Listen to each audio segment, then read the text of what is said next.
Assalomu alaykum, hurmatli brifing ishtirokchilari. Bugun Yangiyer shahar yoshlar ishlari agentligi tomonidan yangi loyihalar va investitsiyalar ertangi kun uchun poydevor mavzusida gaplashamiz.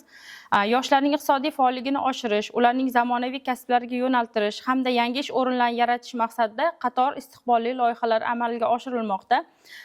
Va bu loyihalar orqali yoshlarimizni hozirgi kunda qiziqishlardan kelib chiqqan holda shahrimiz rivoji uchun ham o'z hissalarini qo'shish maqsadlari borligini e'tiborga olib, mana shu Yangiyer shahridagi bir qator korxona tashkilotlari bilan birgalikda yoshlarga to'g'ridan to'g'ri amaliy yordam ko'rsatilmoqda.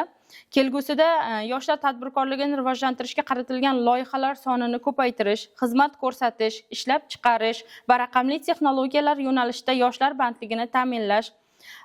Bu ayniqsa raqamli texnologiyalar yo'nalishida yoshlar bandligini ta'minlash maqsadida Yangiyer shahar hokimligi tomonidan tashkil etilayotgan va qolaversa shu Jomiy mahallasida IT markaz ochilishi ham bu yoshlarimiz uchun albatta katta rol o'ynaydi. Innovatsion g'oya va startap loyihalarini qo'llab-quvvatlash, yoshlar uchun kasbiy ta'lim va malaka oshirish imkoniyatlarini kengaytirish, sport, madaniyat infratuzilmalarini rivojlantirish, investorlar va tadbirkorlik subyektlari bilan hamkorlikda yoshlar uchun yangi ish o'rinlarini yaratish rejalashtirilgan.